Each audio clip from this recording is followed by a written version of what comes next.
Students, previous video में हमने देखा कि नए साझेदार का फर्म में प्रवेश के समय कौन कौन से समायोजन हमारे को करने जरूरी हैं, जिसमें हम लोगों ने लाभ हानि अनुपात कैलकुलेट करना सीखा, त्याग का अनुपात निकालना सीखा।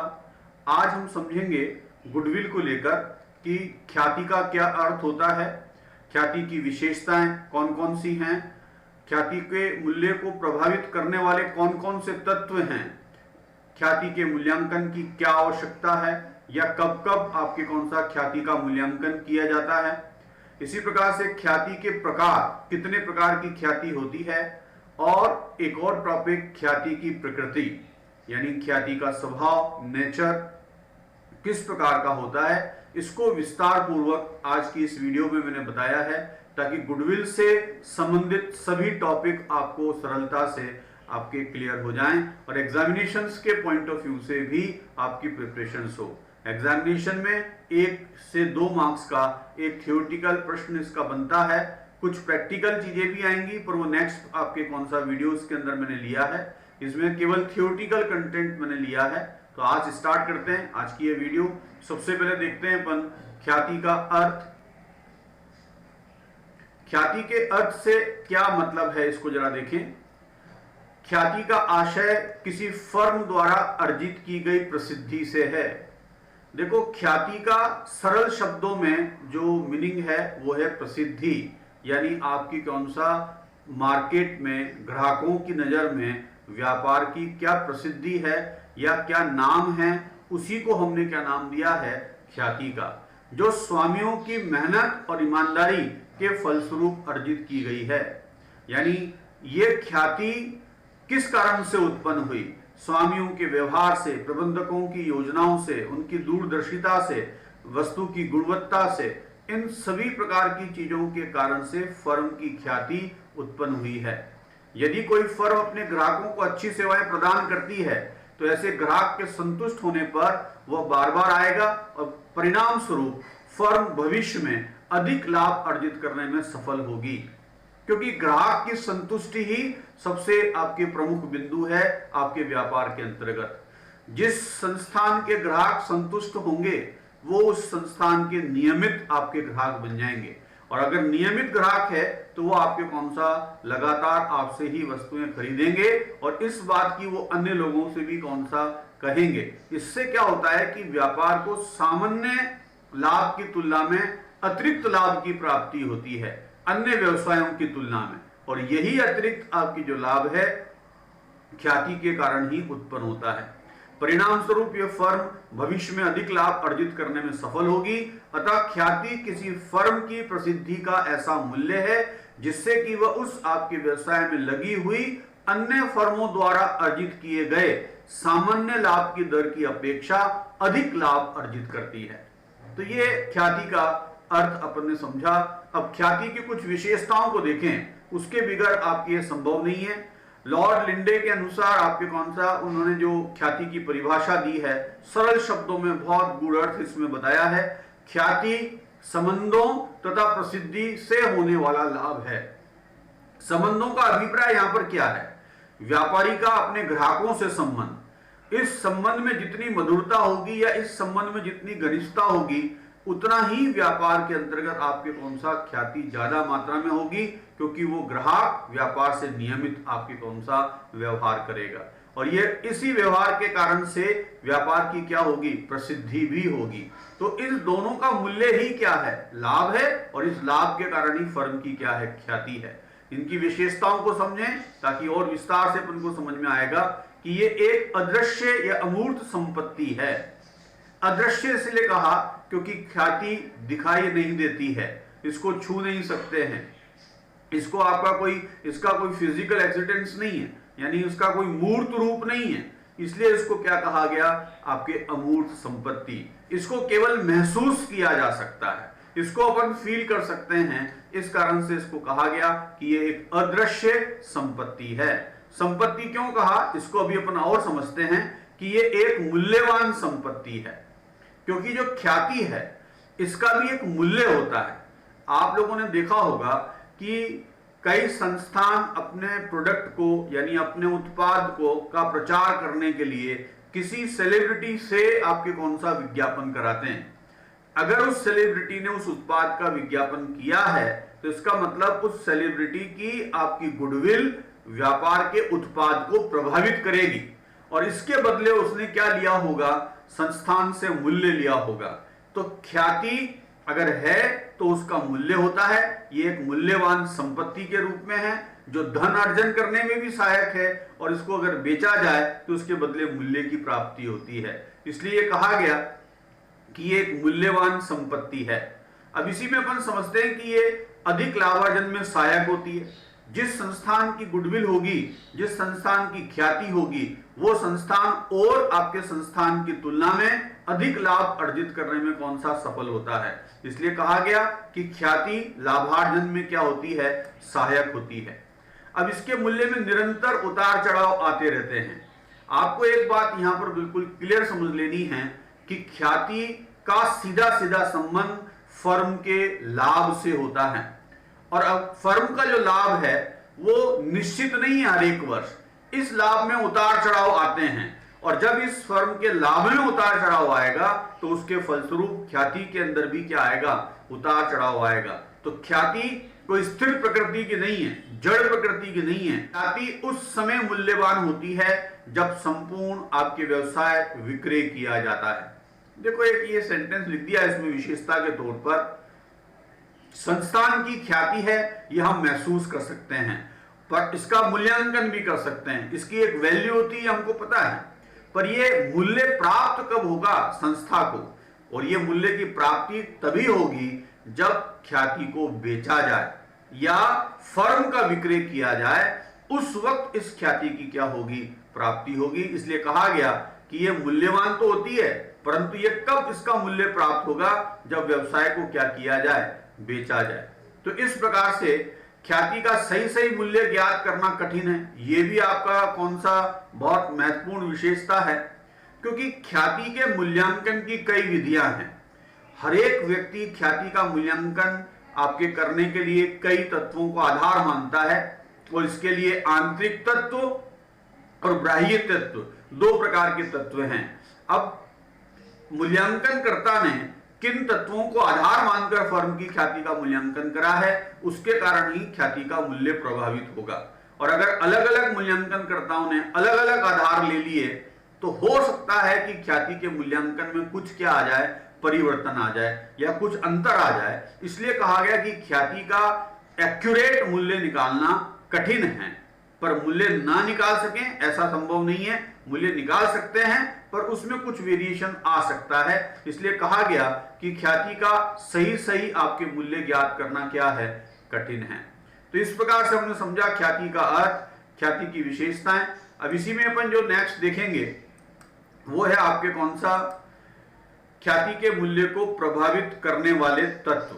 ये बहुत इंपॉर्टेंट हैं कि जिनके कारण से फर्म की ख्याति क्या होती है, प्रभावित होती है। सबसे पहला बिंदु दे रखा है व्यवसाय का सुविधाजनक स्थान पर होना। व्यवसाय का स्थान बहुत महत्वपूर्ण होता है। अगर आपके व्यवसाय का स्थान मुख्य बाजार में है, ऐसी जगह पर है जो कि आपके कौन सा व्यवसाय का केंद्र बिंदु है, जहां पर ग्राहक का आना सुगमता से संभव है या सरलता से ग्राहक की उसमें अप्रोच है, तो उस कारण से उस संस्थान की गुडविल अन्य व्यवसाय की तुलना में क्या होगी, ज्यादा होगी। तो ख्याति के मूल्यांकन में यह स्थान बहुत महत्व रखता है। सेकंड आता है प्रबंध की कुशलता। देखो किसी भी संस्थान को चलाने वाले या संचालन करने वाले जो प्रबंधक हैं, उनकी कार्य कुशलता पर भी निर्भर करता है कि वो किस प्रकार से आपके कौन सा फर्म के लिए आपके प्लानिंग कर रहे हैं। उनकी योग्यता, उनकी कार्य कुशलता, उनकी व्यवहार कुशलता, ये सब फर्म की ख्याति को क्या करेगी, प्रभावित करेगी। प्रबंधक की दूरदर्शिता किसके आधार पर अगर वो प्लानिंग करता है, भविष्य में आने वाली सभी परिस्थितियों को आकलन करते अगर उसने व्यवसाय की प्लानिंग करी है, तो व्यवसाय में लाभ की निश्चितता बनती है। और जब लाभ की निश्चितता होगी तो स्वभावतः क्या होगा, फर्म की ख्याति में वृद्धि होगी। तीसरा पॉइंट आता है कि व्यवसाय की दीर्घकालीन अवधि। देखो ख्याति ऐसी कोई वस्तु नहीं है कि जिसको खरीदने से ख्याति उत्पन्न हो जाए, या ख्याति ऐसी कोई चीज नहीं है जो तुरंत उत्पन्न हो जाए। ख्याति को उत्पन्न होने में समय लगता है। जितना पुराना व्यवसाय होगा उसकी ख्याति प्रायः उतनी अधिक होती है, क्योंकि ख्याति को उत्पन्न होने में समय लगता है। इसलिए कहा गया कि व्यवसाय की दीर्घकालीन अवधि, यानी दीर्घकालीन अगर आपका व्यापार है तो स्वभावतः आपके व्यापार की अन्य व्यापार की तुलना में ख्याति क्या होगी, ज्यादा होगी। तो यह अवधि भी आपके ख्याति के मूल्यांकन में आपके कौन सा प्रभाव डालती है। अब बात करते हैं कि वस्तु की प्रकृति। वस्तु की प्रकृति का अभिप्राय यहां पर क्या है कि आप किस प्रकृति की वस्तु का व्यापार करते हैं, यह भी बहुत इंपॉर्टेंट बात है। अगर जीवन यापन संबंधी वस्तु है, यानी कहते हैं कि किराने का व्यापार है, मेडिकल का व्यापार है, तो ये किसी चीज से प्रभावित नहीं होता। ये सीजनल बिजनेस नहीं है। ये वो आपकी वस्तुएं हैं जिनकी दैनिक आपके जीवन में निरंतर आवश्यकता पड़ती है। तो ऐसे व्यवसाय के अंदर आपके कौन सा विक्रय की, आपकी कौन सा निश्चितता, लाभ की स्थिरता प्रायः देखने को मिलती है, कि क्योंकि इन व्यापार में नियमित बिक्री बनी रहती है, बिक्री में उतार चढ़ाव नहीं आता है, ज्यादा वेरिएशन नहीं आता है। इस कारण से लाभ की निश्चितता होती है, और लाभ की निश्चितता जिस व्यवसाय में है उसकी ख्याति क्या होगी, ज्यादा होगी। परंतु वस्तु की प्रकृति अगर आपके व्यापार की ऐसी है जो फैशनेबल आपकी वस्तु है या सीजन से संबंधित है, तो वो उस आपके पर्टिकुलर सीजन या आपके कौन सा विशेष अवसर पर ही आपके कौन सा वो वस्तुएं बिक्री होगी। तो ऐसे में आपकी बिक्री की निश्चितता नहीं होगी, उसमें अनिश्चितता बनी रहेगी। और जब बिक्री की अनिश्चितता है, या जो कहते हैं कि नियमितता नहीं है, तो लाभ की भी नियमितता नहीं होगी। और जब लाभ में उतार चढ़ाव है तो स्वभावतः ख्याति में भी क्या होगा, उतार चढ़ाव। ऐसे संस्थान की आपकी ख्याति प्रायः कम आपके देखने को मिलती है। तो वस्तु की प्रकृति ये भी ख्याति को प्रभावित करती है। पांचवा दे रखा है इसमें लाइसेंस का होना। ये लाइसेंस का यहां पर क्या मतलब है, कभी कभी वस्तुएं कुछ इस प्रकार की हैं कि जिनका लाइसेंस लेना अनिवार्य होता है, या यूं कहते हैं कि लाइसेंस आपके अगर किसी संस्थान के पास है उस वस्तु से संबंधित, तो उस आपके संस्थान की ख्याति और संस्थान के कंपैरिजन में ज्यादा होगी। क्योंकि अगर लाइसेंस उस वस्तु के संदर्भ में है या उस प्रकृति के व्यवसाय को लेकर लाइसेंस का अधिकार आपके पास है, तो विश्वसनीयता ग्राहकों की आपके संस्थान के प्रति ज्यादा होगी, और इस कारण से औरों के कंपैरिजन में आपकी ख्याति क्या होगी, ज्यादा होगी। अब बात करते हैं एकाधिकार की। जब आपका व्यापार पर एकाधिकार है, या जो कहते हैं कि व्यापार के बाजार पर एकाधिकार है, आप उस प्रकृति की वस्तु का क्रय विक्रय करते हैं जो मार्केट में आपके अधिकांशतः आपके पास है, उसके ज्यादा विकल्प नहीं है, तो इस एकाधिकार के कारण से फर्म की ख्याति क्या होगी, ज्यादा होगी। पर अगर इस प्रकृति की वस्तु है जो जिसके विकल्प व्यापार में बहुत सारे हैं, बाजार में कई विकल्प उपलब्ध हैं, तो ऐसी स्थिति में व्यापार की ख्याति कम आपके देखने को मिलेगी। तो वस्तु पर एकाधिकार ये भी आपके कौन सा ख्याति में सहायक होता है। इसी प्रकार से एकाधिकार के कुछ अपन एग्जांपल और ले लें कि मान लो जैसे पेटेंट हो गया, आपने वस्तु का पेटेंट करा रखा है, तो उस वस्तु के संदर्भ में आपको ही अधिकार है, तो स्वभावतः आपकी ख्याति औरों की तुलना में क्या होगी, ज्यादा होगी। व्यापारिक चिन्ह जिसका उपयोग आप कर सकते हैं, अगर वो व्यापारिक चिन्ह भी आपके कौन सा ज्यादा आपकी ख्याति प्राप्त कर गया है, तो उसका सीधा सीधा लाभ आपके कौन सा संस्थान को मिलेगा। इसी प्रकार से आता है जोखिम की मात्रा। ये बहुत इंपॉर्टेंट फैक्टर है। व्यापार के संदर्भ में कहा जाता है कि जितना बड़ा जोखिम उतना ही बड़ा लाभ, पर ख्याति के दृष्टिकोण से जोखिम, अधिक जोखिम वाले जो संस्थान हैं उसमें लाभ की अनिश्चितता बनी रहती है, क्योंकि जितना अधिक जोखिम होगा उतनी लाभ की श्योरिटी कम होगी कि लाभ होगा कि नहीं होगा, कितना होगा कि नहीं होगा। तो ऐसी अनिश्चितता के कारण से फर्म की ख्याति में कमी आती है। परंतु आपके व्यापार में जोखिम कम है तो उसमें लाभ की निश्चितता ज्यादा होगी, और लाभ की निश्चितता है तो उस कारण से क्या होगा, संस्थान की ख्याति क्या होगी, अन्य व्यवसाय की तुलना में ज्यादा होगी। तो जोखिम की जो मात्रा है वो आपके कौन सा डिपेंड करती है कि आपके व्यापार में किस प्रकार की जो आपकी जोखिम है। अगर जोखिम अधिक मात्रा में है तो ख्याति कम होगी, जोखिम कम मात्रा में है तो लाभ की आपकी निश्चितता बनी रहेगी, जिससे आपके व्यापार की ख्याति में क्या होगी, वृद्धि। इसी में जो नेक्स्ट दे रखा है लाभों की प्रवृत्ति। लाभों की प्रवृत्ति का मतलब यहां पर यह है गत वर्षों में संस्थान ने लाभ अर्जित किस प्रकार से किए हैं। अगर संस्थान के लाभ नियमित आपके वृद्धि की तरफ हैं या आपका लाभ का प्रतिशत दिन पे दिन धीरे धीरे इंक्रीजिंग ट्रेंड पर है, वृद्धि की प्रवृत्ति पर है, तो उस संस्थान की ख्याति ज्यादा होगी। और अगर लाभों में आपके कौन सा नियमित आपके कौन सा उतार चढ़ाव होते हो या नियमित कम होते जा रहे हैं, ऐसे संस्थान की ख्याति प्राय क्या होती है, कम होती है। तो लाभों की आपकी कौन सा जो प्रवृत्ति है उसको भी ख्याति के मूल्यांकन के समय देखा जाता है, और जिन संस्थानों की लाभों की नियमित आपकी वृद्धि की दर होती है उनमें ख्याति ज्यादा होती है। भावी प्रतिस्पर्धा के बारे में अपन समझें। अगर आपकी प्रतिस्पर्धी आपके अगर बाजार में उपलब्ध हैं तो ऐसे में आपका लाभ प्रभावित होगा, और लाभ प्रभावित होगा तो वो ख्याति को भी प्रभावित करेगा। परंतु आपके भावी प्रतिस्पर्धी आपके यानी कहें कि जो कॉम्पिटिटर हैं वो बाजार में कोई नहीं है, दूर दूर तक कोई नहीं है। आने वाले कई वर्षों तक अभी संभावना नहीं लग रही है कि आपका कोई प्रतिस्पर्धी आपके बाजार में उपलब्ध होगा। तो ऐसी दशा में आपके लाभ नियमित बढ़ते जाएंगे और लाभ में वृद्धि होने से ख्याति में भी क्या होगी, वृद्धि होगी। तो ये तत्व भी ख्याति को प्रभावित करता है। अब बात करते हैं पूंजी की मात्रा। संस्थान में कितनी विनियोजित पूंजी है, इस पर के आधार पर भी ख्याति को कौन सा प्रभावित होती है, या ख्याति का मूल्यांकन करते समय इस बात को भी देखा जाता है। दो संस्थान समान प्रतिशत से लाभ अर्जित कर रही हैं, बात समझना है इसको। दो संस्थान समान प्रतिशत से लाभ अर्जित कर रही हैं, तो ऐसी दशा में यह देखा जाएगा कि उनके द्वारा विनियोजित की गई पूंजी व्यापार में कितनी है।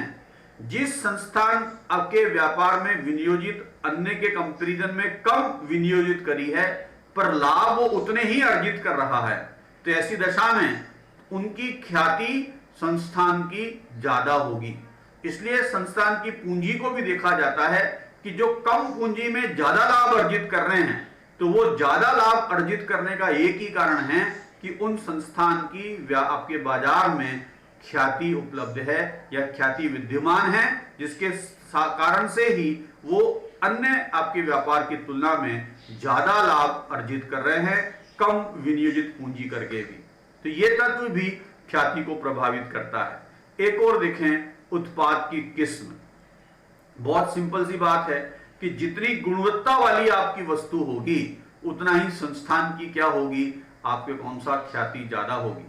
क्योंकि अगर वस्तु की गुणवत्ता है तो आपका बाजार पर एकाधिकार होगा, क्योंकि हर एक ग्राहक आपकी वस्तु जो चाहता है वो अच्छी आपकी गुणवत्ता की चाहता है। और ऐसे में अगर आपकी वस्तु उन आपके कौन सा सभी आपके मापदंडों पर खरी उतरती है, तो ग्राहक आपसे ही वस्तु लेना आपके चाहेगा, चाहे वो अधिक मूल्य देकर ही क्यों ना ली जाए।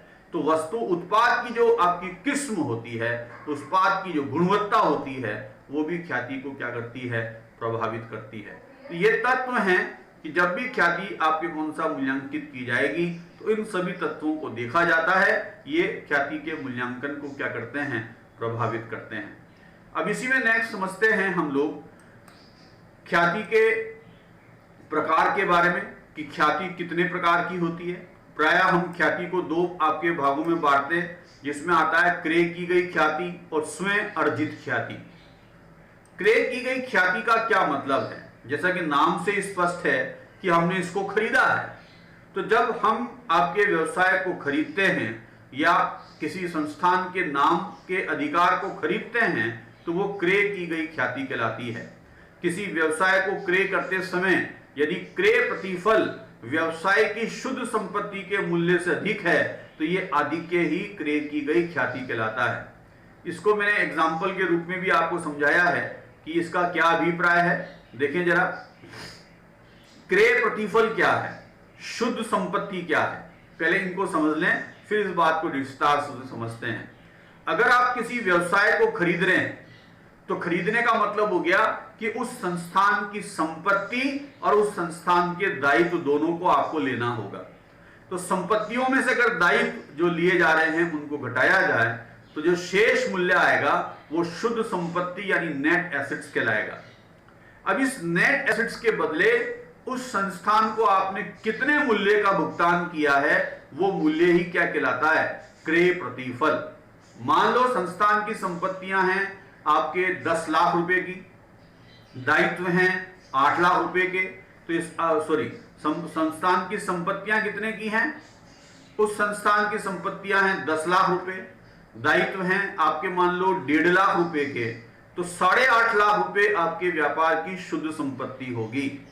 और इस 8.5 लाख रुपए के आपके शुद्ध संपत्ति के बदले आपने 10 लाख रुपए का भुगतान किया है, तो जो 1.5 लाख रुपए अधिक भुगतान किया वो फर्म की ख्याति मानी जाएगी। यानी जो फर्म आप खरीद रहे हैं उस संस्थान की ख्याति का मूल्य कितना दिया आपने, 1.5 लाख रुपए। तो यहां पर ये जो गुडविल अपन ने कैलकुलेट करी वो परचेस कंसिडरेशन यानी क्रय प्रतिफल माइनस कर दें शुद्ध संपत्ति यानी नेट एसेट्स, तो इनका डिफरेंस 1.5 लाख रुपए। भुगतान की गई राशि कितनी, 10 लाख, शुद्ध संपत्तियां 8.5 लाख, तो 1.5 लाख रुपए फर्म की क्या मानी जाएगी, ख्याति को माना जाएगा। तो ये आपके फर्म की क्रय की गई ख्याति है। और इस क्रय की गई ख्याति के संदर्भ में आपको याद रखना है ये किसी व्यवसाय को क्रय करने पर ही उत्पन्न होती है। पुस्तकों में इसका लेखा किया जाता है और इसके लिए आपके प्रतिफल का भुगतान किया गया है। इस कारण से इस क्रय की गई आपके कौन सा ख्याति को हम चिट्ठे के संपत्ति पक्ष में अदृश्य संपत्ति के रूप में प्रदर्शित करेंगे। तो ये पॉइंट आप लोगों को पता होना चाहिए कि क्रय की गई ख्याति का अभिप्राय जब किसी व्यवसाय को खरीदें उस वक्त आपने मूल्य देकर जो ख्याति खरीदी है वही आपकी क्रय की गई ख्याति कहलाती है, जिसे चिट्ठे के संपत्ति पक्ष में दिखाया जाएगा। अब बात करते हैं कि स्वयं अर्जित ख्याति का क्या अभिप्राय है कि स्वयं अर्जित की गई ख्याति किसे कहते हैं। स्वयं अर्जित ख्याति का अभिप्राय हो गया जो स्वतः ही आपके व्यवसाय में उत्पन्न हो, जो आपका चालू व्यवसाय है। ऐसी ख्याति एक चालू व्यवसाय में जो वर्तमान में आप व्यवसाय कर रहे हैं उस व्यवसाय की अनेक विशेषताओं के कारण से यह ख्याति समय के अनुसार धीरे धीरे उत्पन्न होती है, इसलिए कहा गया इसे स्वयं अर्जित आपके कौन सा ख्याति। कौन कौन से तत्व हैं जिनके कारण से ख्याति उत्पन्न होगी ये अपन ने पीछे आपके काफी डिटेल से पढ़ लिया है, फिर भी कुछ बिंदुओं को देखें। एक लंबे समय के दौरान व्यवसाय के अंदर ये स्वयं आपके कौन सा उत्पन्न होती है, इसको स्वयं अर्जित ख्याति इसलिए कहा गया। इस प्रकार की ख्याति का सही मूल्यांकन आपके नहीं किया जा सकता। इसके मूल्यांकन करने वाले व्यक्ति के विचार दृष्टिकोण पर निर्भर करता है कि ख्याति का मूल्यांकन उसने किस प्रकार से किया है। इसलिए व्यक्ति टू व्यक्ति ख्याति का मूल्य क्या आएगा, अलग आएगा। इसलिए अगर याद हो तो ख्याति की विशेषताओं में अपन ने पढ़ा था कि ख्याति का वास्तविक मूल्य आपके ज्ञात करना कठिन होता है, पर हम मूल्य निकाल सकते हैं, पर वो व्यक्ति टू व्यक्ति क्या होगा, अलग। इसी के बाद अपन देखें कि लेखांकन मानक 26 अकाउंटिंग स्टैंडर्ड 26 या इंडियन अकाउंटिंग आपके स्टैंडर्ड 38 में आपके ख्याति के लेखांकन को लेकर बात की गई है कि जो स्वयं अर्जित ख्याति है उसका पुस्तकों में लेखा नहीं किया जाता, यानी पुस्तकों में इसका आपके खाता नहीं खोला जाता। अदृश्य संपत्तियों के अनुसार इसका आपके लेखा पुस्तकों में नहीं किया जाता। इसका कारण यह है कि इसके बदले मूल्य में या मूल्य के बराबर कोई आपके कौन सा हमने मूल्य नहीं चुकाया है। आपकी जो ख्याति व्यापार में उत्पन्न हुई ये ख्याति स्वतः ही उत्पन्न हुई है, इसके किसी प्रतिफल का आपने भुगतान नहीं किया है जिसके बदले आपके ख्याति उत्पन्न हुई है। इसलिए इस ख्याति को पुस्तकों में नहीं दर्शाया जाता, कहने का अभिप्राय है। पर समय समय पर इस ख्याति का हम मूल्यांकन करेंगे और इसका पुस्तकों में समायोजन भी किया जाएगा। अब ये परिस्थितियां कौन सी हैं ये अपन अभी आगे कौन सा डिटेल में पढ़ेंगे। इसमें देखें सबसे पहले कि ख्याति की प्रकृति, ख्याति का नेचर, किस स्वभाव की ख्याति होती है उसको अपन को समझना जरूरी है। सबसे पहले है आपके संस्थागत ख्याति, जिसको बिल्ली के स्वभाव की ख्याति भी कहते हैं। संस्थागत ख्याति का मतलब क्या है ऐसी ख्याति संस्था की प्रसिद्धि, अच्छे नाम और उसके माल की प्रसिद्धि के कारण बनती है। किसी भी संस्थान की गुडविल अगर उसके नाम की वजह से है, उसके अच्छे आपके कौन सा माल की गुणवत्ता की वजह से है, संस्था की प्रतिष्ठा की वजह से है, तो ऐसे संस्थान की गुडविल उसके स्वामी के आने जाने से प्रभावित नहीं होती है। संस्थान की गुडविल उसके नाम से बनी रहती है। संस्था के स्वामी के परिवर्तन का उस पर कोई प्रभाव नहीं पड़ता है। इस प्रकार की ख्याति का मूल्य सबसे ज्यादा होता है। इसे बिल्ली के स्वभाव की ख्याति इसलिए कहा गया क्योंकि बिल्ली का स्वभाव क्या होता है कि बिल्ली अपने स्थान को नहीं छोड़ती है, चाहे उसका स्वामी वहां रहे या छोड़कर के अन्यत्र कहीं चला जाए, पर बिल्ली अपने स्थान को नहीं छोड़ती है। तो इस प्रकार की ख्याति जो संस्था के नाम के साथ जुड़ी हुई है, संस्था की प्रतिष्ठा के साथ जुड़ी हुई है या उसके माल की प्रसिद्धि के कारण से जुड़ी हुई है, तो उनके स्वामी के आने जाने से प्रभावित नहीं होती। उन संस्था को बिल्ली के स्वभाव की ख्याति कहा गया।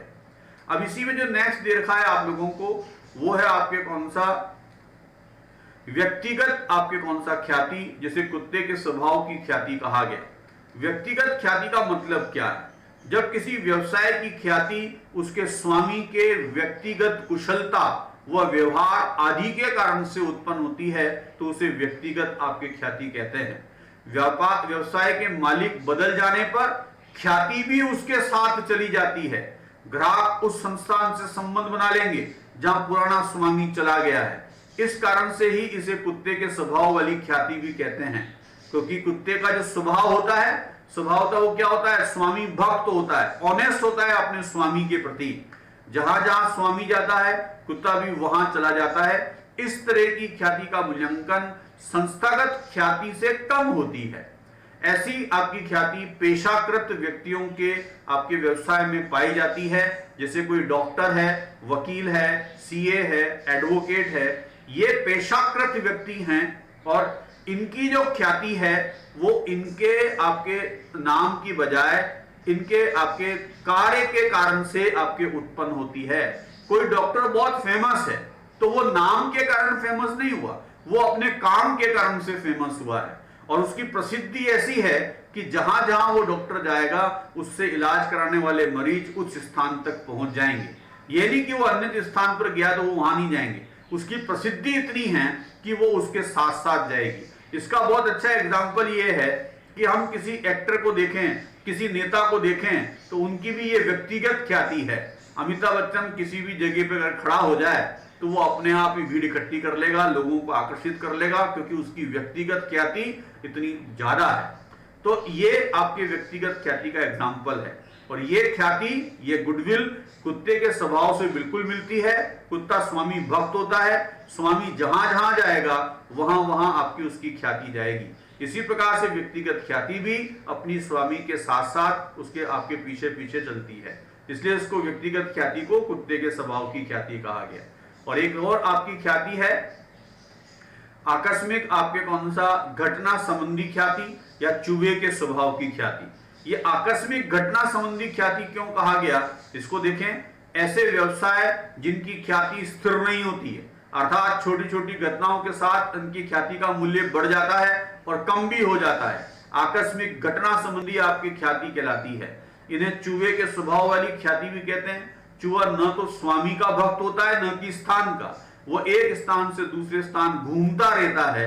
चूहे का स्वभाव के ग्राहक किसी भी विशेष दुकान या किसी विशेष व्यक्ति से लगाव नहीं रखते हैं। इस तरह की ख्याति का मूल्य सबसे कम होता है। देखो, चूहे के स्वभाव को समझें तो चूहा लोभी प्रवृत्ति का होता है। लोभी प्रवृत्ति का मतलब ये होगा कि चूहे को तो जहां खाना मिलेगा वो वहां चला जाएगा। उसको न तो स्वामी से कोई मतलब है, न ही आपको कौन सा स्थान से मतलब है। तो अगर संस्थान में किसी प्रकार का ग्राहकों को आकर्षित करने के लिए स्कीम चलाई गई है, छूट दी गई है, तो ये आकस्मिक घटना संबंधी ख्याति है। क्योंकि इस आपके कौन सा छूट की वजह से या इस स्कीम की वजह से ग्राहक आपकी तरफ क्या होंगी, आकर्षित होंगे। पर ये ग्राहक निश्चित ग्राहक नहीं है जो आपके नियमित ग्राहक बन जाएंगे। ये तो केवल उस घटना विशेष उस लाभ या उस स्कीम को सुनकर आपसे जुड़ने का प्रयास कर रहे हैं, और उसमें भी सभी ग्राहक आपसे जुड़ेंगे या सभी आपसे वस्तु क्रय करेंगे, यह संभव नहीं है। इसकी मात्रा, इसका प्रतिशत बहुत कम होता है। इस प्रकार की ख्याति प्रायः कम आपके कौन सा मूल्य वाली होती है, यानी कहते हैं इस प्रकार की ख्याति का मूल्य सबसे कम होता है। तो ऐसी आपकी ख्याति तब उत्पन्न होगी जब संस्थान अपने ग्राहकों को किसी प्रकार के कोई योजना या किसी प्रकार की छूट का लालच प्रदान करता है। तो ऐसी स्थिति को ही क्या नाम दिया गया, आकस्मिक घटना संबंधी ख्याति। तो हमने ये ख्याति के बारे में पढ़ा, ख्याति की प्रकृति के बारे में पढ़ा। अब एक टॉपिक और इसमें रह गया है जो कि काफी इंपॉर्टेंट है कि कब कब फर्म की ख्याति का हम मूल्यांकन करेंगे। ये भी अपन समझते हैं कि ख्याति का कब कब मूल्यांकन किया जाएगा। जब नया साझेदार फर्म में प्रवेश करेगा तब पुराने साझेदार अपने लाभ का हिस्सा त्याग कर नए साझेदार के पक्ष में देंगे, तो उस वक्त फर्म की ख्याति का मूल्यांकन किया जाएगा। जब वर्तमान साझेदार के मध्य लाभ हानि अनुपात में क्या होगा, आपके परिवर्तन होता है, तब भी आपकी ख्याति का मूल्यांकन किया जाएगा। क्योंकि आपके विद्यमान साझेदार अगर अपने लाभ हानि अनुपात में परिवर्तन कर रहे हैं तो हो सकता है कि किसी साझेदार को त्याग करना पड़े, हो सकता है कि किसी साझेदार को लाभ हो। इस कारण से जो आपके परिस्थितियां बनी उसमें फर्म की ख्याति का मूल्यांकन किया जाएगा। जब कोई साझेदार फर्म के अवकाश ग्रहण करता है अथवा साझेदार की मृत्यु हो जाती है तो इस साझेदार का हिस्सा अब शेष बचे साझेदार को प्राप्त होगा। तो ऐसी परिस्थिति में भी ख्याति का मूल्यांकन किया जाएगा और उसके आधार पर ही उसका मूल्य हम ज्ञात करेंगे। चौथा, जब फर्म का व्यवसाय बेचा जाता है तभी आपके ख्याति का मूल्यांकन किया जाएगा और तभी ख्याति के मूल्य की प्राप्ति होगी। ये पॉइंट अपन ने अभी आगे पढ़ा है। और एक अंतिम कि जब दो फर्मों का एकीकरण हो, यानी दो साझेदारी फर्म समान प्रकृति की हैं या आपके कौन सा समान वस्तु की हैं और अब वो मिलकर आपके व्यापार करना चाहते हैं, तो ऐसे आपके कौन सा एकीकरण के समय भी दोनों फर्म की ख्याति का मूल्यांकन किया जाएगा। तो ये कुछ आपकी परिस्थितियां हैं जिसमें ख्याति के मूल्यांकन की हमको आवश्यकता महसूस होती है। तो आपके ख्याति को लेकर जितना भी थ्योरी से संबंधित आपके पाठ है वो आपने अपने पढ़ लिया है। अब प्रश्न आता है कि इसको लेकर 1 या 2 नंबर का ही एग्जामिनेशंस में प्रश्न बनता है। तो आप वीडियो को अगर कंप्लीट देखते हैं, एक बार वापस से रिवाइज करके देख लेते हैं, तो ये सभी बिंदु मैं समझता हूं कि आपको कंठस्थ हो जाएंगे। अब जो नेक्स्ट मैं आपको लोगों के लिए लेकर आ रहा हूं वीडियो, उसमें ख्याति के मूल्यांकन की विधियां हैं। इसमें औसत लाभ विधि को मैंने पूर्ण रूप से समझाया है। औसत लाभ विधि के कौन कौन से प्रमुख प्रश्न हैं जो बोर्ड एग्जामिनेशंस में आए हुए हैं, उसको मैंने उत्तर सहित इस वीडियो में दिया है।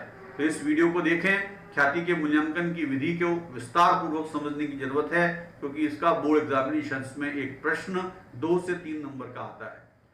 Thank you.